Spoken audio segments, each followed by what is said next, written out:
Sahabat-sahabat, mari kita ikuti latihan soal Asesmen Kompetensi Guru atau AKG.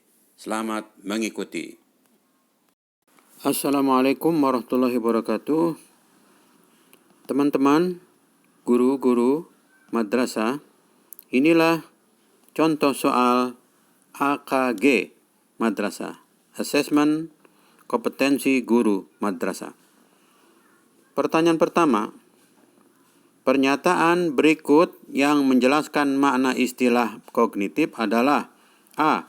Kemampuan berkomunikasi, B. Kemampuan untuk memecahkan masalah, C. Kemampuan berinteraksi, D. Kemampuan untuk mengintegrasikan diri.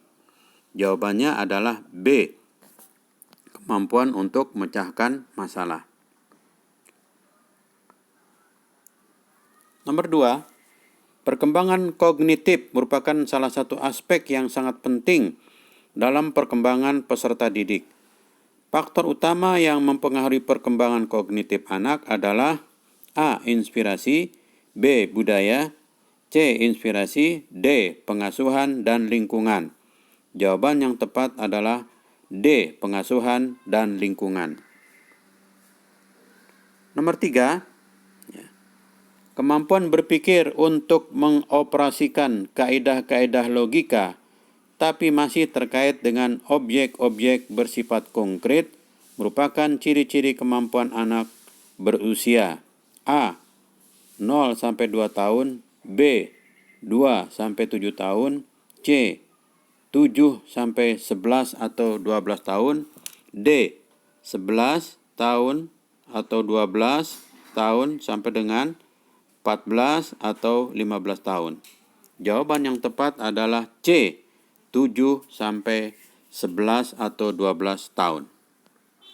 Berikutnya, nomor 4. Kemampuan peserta didik untuk membina hubungan dan kemampuan memotivasi diri termasuk kecerdasan A. Kognitif, B. Sosial, C. Emosional, D. Moral. Jawaban yang tepat adalah C. Emosional. Nomor 5. Seorang peserta didik selalu ingin mendominasi dalam suatu kelompok belajar. Dia tidak memberi kesempatan anggota lain untuk mengemukakan pendapat. Jika teman lain yang memimpin dan mengendalikan jalannya diskusi, ia memisahkan diri dan cenderung belajar sendiri. Peserta didik tersebut mengalami permasalahan dalam perkembangan A.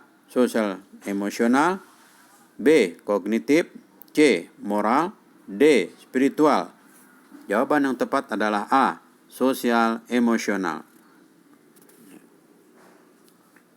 Yang berikutnya, nomor 6, peserta didik telah memiliki moralitas benar-benar diinternalisasikan dan tidak didasarkan pada standar-standar orang lain. Dia mengenal tindakan moral alternatif, menjajaki pilihan-pilihan, dan kemudian memutuskan berdasarkan suatu kode moral pribadi. Hal ini merupakan contoh perilaku moral spiritual pada tahapan A. Penalaran pasca konvensional, B. Penalaran konvensional, C. Penalaran prakonvensional, D. Penalaran interkonvensional. Jawabannya adalah A. Penalaran pasca konvensional. Berikutnya adalah nomor 7. Nomor 7, memaksimalkan kegiatan ekstrakurikuler, melakukan rekreasi dengan guru, dan melakukan kegiatan informal lainnya memiliki fungsi untuk mengatasi kesulitan belajar dalam hal A. Mengemukakan gagasan, B. Mengaktualisasikan diri, C. Penciptaan hubungan yang baik, D.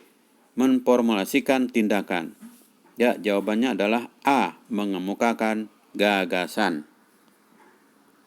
Selanjutnya, nomor 8, ya.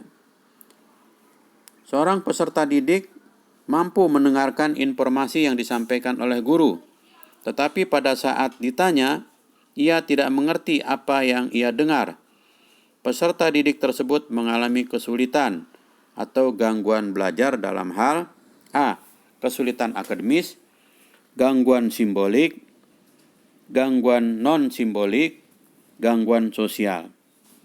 Jawabannya adalah B. Gangguan simbolik. Selanjutnya, nomor 9. Teori ini memandang belajar sebagai hasil dari pembentukan hubungan antara rangsangan dari luar atau stimulus dan balasan dari siswa atau respon yang dapat diamati. Semakin sering hubungan atau bond antara rangsangan dan balasan terjadi, maka akan semakin kuatlah hubungan keduanya atau law of exercise. Law of exercise. Teori belajar yang dimaksud adalah A. Behaviorisme, B. Humanistik, C. Cybernetik, D. Konstruktivisme. Ya, jawabannya adalah behaviorisme. Selanjutnya, nomor 10. Ya.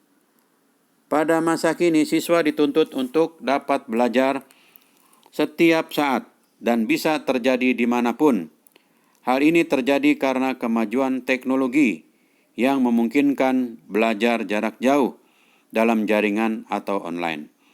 Pernyataan di atas sejalan dengan teori belajar A. Sibernetik, B. Konstruktivisme, C. Behaviorisme, D. Kognitivisme. Ya, jawabannya adalah A. Sibernetik. Nomor 11. Tujuan pembelajaran yang menggambarkan proses dan hasil belajar yang diharapkan dicapai oleh peserta didik sesuai dengan kompetensinya dimuat dalam A. Silabus, B. RPP, C. Silabus dan RPP, D. SKL. Ya, jawabannya adalah B. RPP. Nah, itulah untuk pertanyaan sampai dengan nomor 11. Berikutnya akan kita lanjutkan pada kesempatan yang akan datang, nomor 12 dan seterusnya. Terima kasih. Wassalamualaikum warahmatullahi wabarakatuh.